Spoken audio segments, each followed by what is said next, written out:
안녕하세요. 유튜브학원의 고등부 수학 강사 장용현이고요. 안녕하세요. 저는 별가랑고등학교 3학년 신초혜입니다. 이번에 초혜가 고등학교를 졸업하고 대학을 가게 되잖아요. 네. 이번에 어디 됐죠? 저는 우선 가천대 한의학과, 대구한의대 한의학과를 최초합했고요.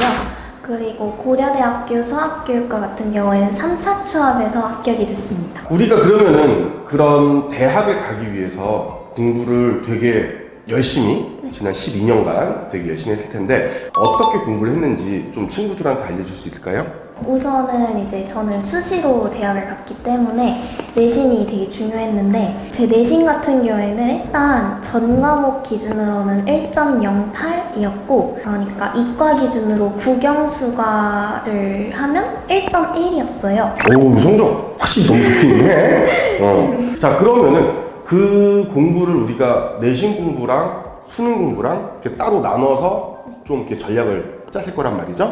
그러면은 내신 공부 같은 경우 국영수과를 나는 어떻게 공부했다. 약간 이런 거를 과목별로 좀 몇 개씩만 얘기해 줄 수 있을까?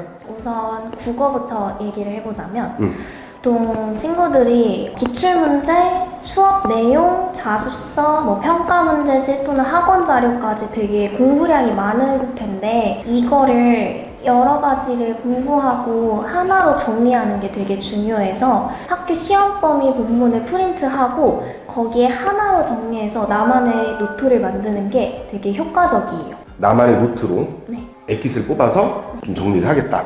네.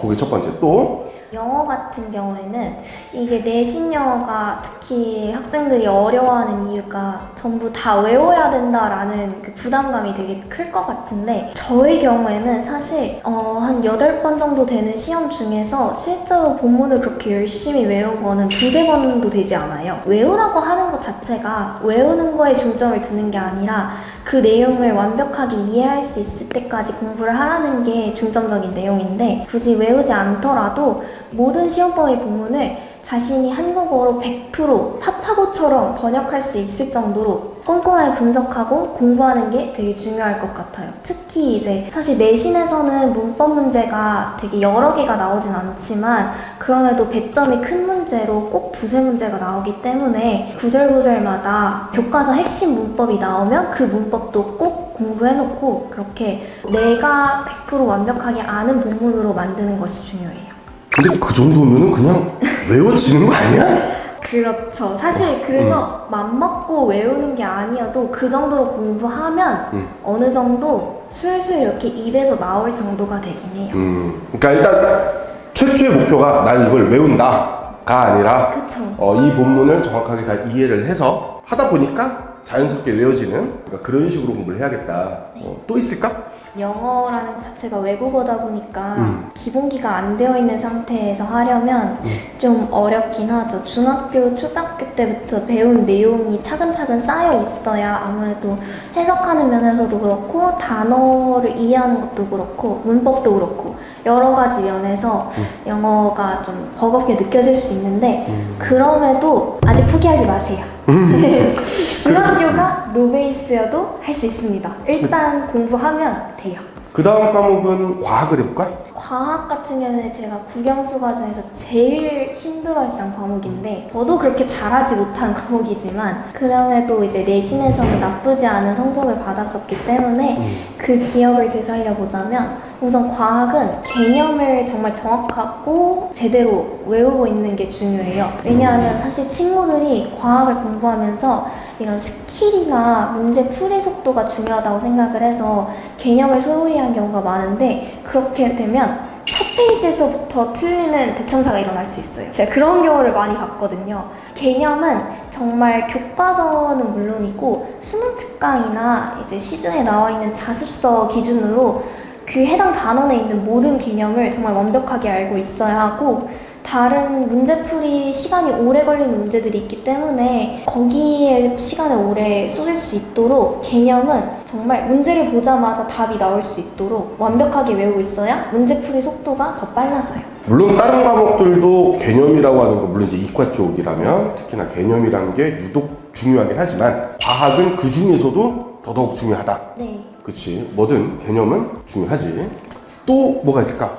그리고 이제 과학 같은 경우에는 문제가 유형이 되게 여러 가지로 나올 수 있는데 대부분은 내신이 수능 교재를 중점으로 많이 출제가 돼요. 왜냐하면 교과서에 있는 예제는 문제가 쉬워서 변별력이 별로 없고 주로 수능 교재에서 문제가 많이 출제되는데 이제 대표적으로 그 해에 출판되는 수능 특강이나 뭐 수능 완성 또는 기출문제 등이 있겠죠. 그래서 이러한 문제들을 정말 많이 풀어보고 문제풀이를 빨리 할 수 있도록 연습을 해야 해요. 과탐이 킬러 문제라고 하는 소위 그런 킬러 문제들을 풀다 보면 시간이 정말 부족하고 정말 이건 대학 교수한테 갖다 줘도 한 문제 푸는데 20분 걸리지 않을까라는 의심이 들 정도로 어려운 문제들이 많은데 내신에서는 그렇게 어려운 문제들만 여러 문제가 나오는 건 아니고 한 많아도 4문제 이렇게 나오는 거기 때문에 다른 쉬운 문제들을 빨리 풀고 그 어려운 문제에 시간을 많이 쏟을 수 있도록 하지만 그 어려운 문제조차도 최대한 빨리 풀 수 있도록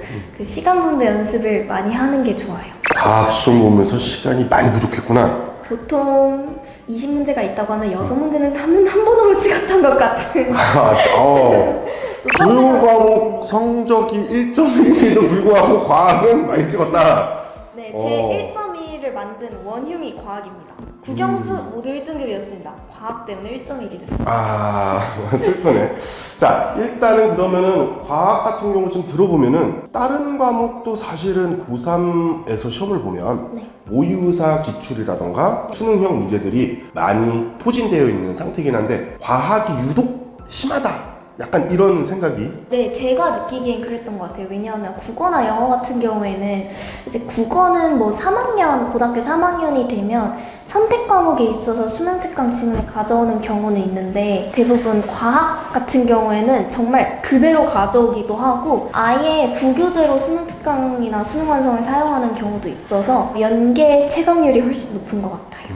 그래, 그럼 우리 주요 과목 마지막 수학에 대해서 한번 얘기해보자. 수학 같은 경우에는 이제 주로 학교에서 프린트를 항상 나눠줄 거예요. 특히 별가랑고등학교의 경우에는 프린트가 매 수업마다 배부가 되는데 이 프린트를 이제 무시하고 아예 나 이 정도 다 풀 수 있어 학원에서 주는 것만 풀어야지 이러면 안 되는 게 사실 저도 그렇게 생각을 한번 한 적이 있어요. 그래서 수학 시험에서 2학년 때, 1학년 때 큰 코 다친 적이 있는데 학교 프린트에서 문제가 정말 많이 출제되기 때문에 이 학교 프린트를 정말 잘 풀어내는 게 중요하고 프린트를 위주로 먼저 공부를 하는 게 맞다고 생각해요. 사실 나도 내신 대비하면은 애들이 프린트 갖고 와갖고 선생님 이거 빨리 복사해줘요 뭐 이러더라고. 그래. 네. 또 다른 건 뭐가 있을까? 수학도 과학과 마찬가지로 타임 어택이 굉장히 심한 과목이고 이제 수학은 그 킬러라고 말하는 그런 어려운 문제들이 비율이 더 높기도 하기 때문에 사람들이 되게 어렵게 느끼는 과목 중 하나인데 이거를 시험장에서 조금이라도 부담을 덜 느끼기 위해서는 실제 시험을 연습해보는 게 되게 중요해요. 실제 자기가 시험을 보고 있다고 생각하고 모의고사 같은 거죠. 그래서 50분 딱 맞춰놓고 마킹하는 것까지 가능하면 연습해보고 서술형 보는 것까지도 실제 자기 학교 시험에서 나는 문제수와 맞춰서 동일하게 이렇게 연습을 해보면 확실히 시험 볼 때는 긴장도 덜 되고 시간 분배하는 데 도움이 많이 되는 것 같아요.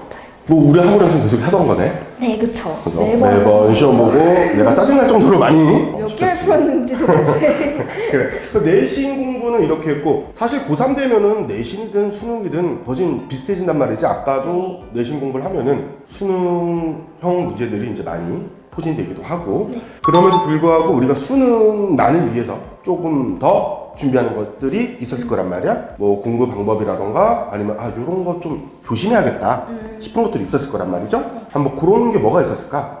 첫 번째로 이거는 학교 선생님도 그렇고 학원 선생님도 그렇고 주변에서 경험자도 정말 많이 해주는 이야기인데 대부분의 학생들이 귀를 닫고 듣지 않아요. 자기가 모의고사에서 받은 성적이 자기 실제 수능 성적이 아닐 수 있다는 걸 정말 기억하고 있어야 돼요. 예를 들어서 6월 모의고사에서 국어가 1등급이었다. 수능에서 4등급 나올 수 있어요. 이건 정말 극단적인 얘기긴 하지만 실제로도 매년 현역들이 겪는 일이고 1등급이 4등급까지는 되지 않더라도 1등급 그대로가 나오지 않는 경우는 정말 많고 이제 과목별로 자기가 평소에 좀 취약했던 부분은 수능장 가면 정말 실수하는 경우가 많다고 보면 돼요. 사실 현실적으로 봤을 때 모의고사보다 자기가 수능 성적을 월등히 더 잘 받는 경우는 거의 없다고 봐야 하고 내가 언제든지 미끄러질 수 있으니 항상 긴장을 놓지 말고 열심히 공부하자라는 마인드로 공부를 하면 좋을 것 같아요. 혹시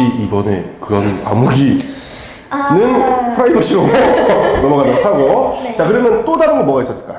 또 다른 거는 앞에서 제가 이제 과학이랑 수학 내신 공부 이야기하면서 언급했던 부분인데 연습은 정말 다다익선이에요. 매일매일 자신이 모의고사를 이렇게 풀면서 시간 분배 연습도 해보고 실제 시험 컨디션에 맞춰서 시험을 본다고 생각하고 그렇게 연습하는 게 굉장히 중요하고요. 특히 시험 이제 수능은 한 달 전부터는 사실 개념이나 그런 부분은 모두 끝나 있어야 정상이기 때문에 그치? 그때부터는 거의 연습만 한다고 보면 돼요. 그래서 실제 시험 보는 그 순서 있죠? 국어 보고, 수학 보고, 밥 먹은 다음에 영어, 과학 이렇게 보는 거대로 100% 똑같이는 아니더라도 어느 정도 순서를 지켜서 그렇게 연습을 해보면 수능 때 많이 도움이 될 겁니다. 일단은 들어보면은 기본인 거지 매일 하는 거 네. 세상에서 제일 힘든 거야. 분명히 남들도 다 매일 하고 열심히 하고 하면은 좋다는 거 아는데 그걸 하는 게 제일 힘들긴 하지. 그래 일단은 공부하는 건 이렇게 되고 요거는 단순히 어느 학교라 하더라도 충분히 그렇게 공부가 되는 걸 테고 우리 그러면은 다음에는 지금 초혜가 이번에 졸업하는 별가름 고등학교에서 좀 더 입시에 좀 더 도움이 되는 것들에 대해서 한번 얘기를 나눠보도록 할게. 이따가 다시 보자. 네. 응.